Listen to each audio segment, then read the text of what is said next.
Hello, everyone. My name is Matthew Grado, and this is the global business plan for Whataburger. And the country we plan to expand in will be Mexico. Just a little history about the Whataburger story. Harmon Dobson, the founder of Whataburger, had a bold idea to serve a burger so big it took two hands to hold, and so good after a single bite, customers couldn't help but exclaim, "What a burger!" Whataburger started in 1950 with the first store opening in Corpus Christi, Texas. They're headquartered in San Antonio, Texas, and currently they have over 850 locations across the US. The sales in 2020 was 2.7 billion annually. An interesting fact, Patrick Mahomes, the quarterback for the Kansas City Chiefs, is part of a franchisee group of a Whataburger in Kansas City, Kansas. It helped bring the first Whataburger to the state of Kansas. Congrats, Pat. Next is the countries considered for Whataburger. It was Mexico, Costa Rica, and Panama. Why was Mexico chosen? It comes down to the population. The population for Mexico presents new diverse markets, such as Mexico City. It's the largest city in North America, larger than New York City, larger than Los Angeles. There's just so many opportunities there. There's also cheaper operational costs. The labor is cheaper in Mexico compared to the US. Cost of living is cheaper.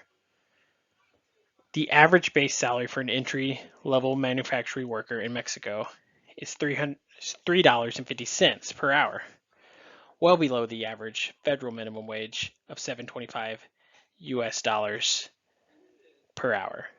Additionally, for skilled workers like machinists or welders, Mexico is approximately $6 to $7 per hour, compared to the average of 16 to 18 per hour for similar positions in the US. Because Mexico's average cost of living is lower than the US, it's a win-win all around. Some of the risks that are associated with Mexico, though, are corruption and bribery. Mexico ranks 124th out of 180 countries in the Transparency International Corruption Perception Index, but that's improving 11 spots since 2017. In July 2019, the Department of International Trade and the FCDO launched the Business Integrity Initiative pilot. This work produced tools and products to support companies seeking to navigate Mexico's business environment and worked with the Mexican government to set mechanisms and protocols to work towards the reduction of corruption risk. Goodness on wheels. The strategy Whataburger is going to take here is not opening a brick and mortar restaurant in Mexico, but a food truck.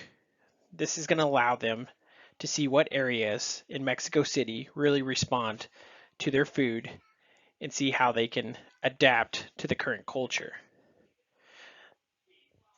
Some of the benefits for Whataburger by having a food truck is there's going to be a low initial investment. A food truck can be a high profit business idea, mainly because it involves much lower investment than a sit down restaurant.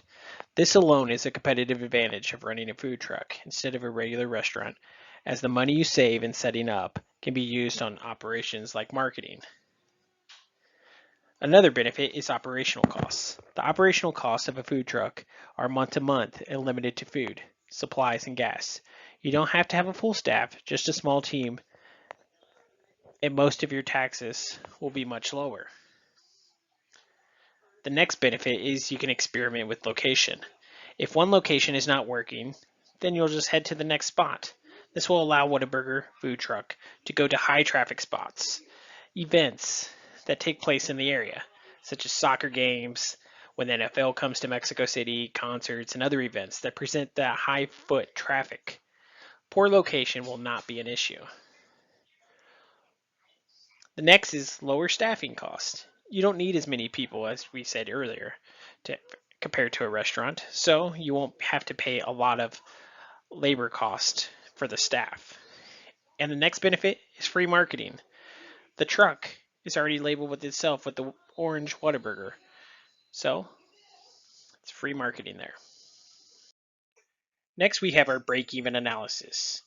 For the current year, for 2022, the projected revenue is 738,951. As we can see each year on the left, we project the revenue to increase each year up to 2025, where we have 1.4 million.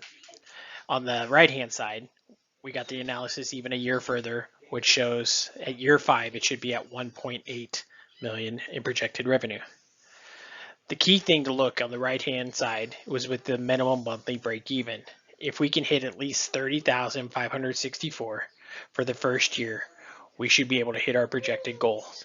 It will increase each year, but we expect sales to increase each year as well, being in high traffic spots. So if we hit our goals in Mexico City, being in those high traffic spots, we should be in a good position to make a profit for shareholder value.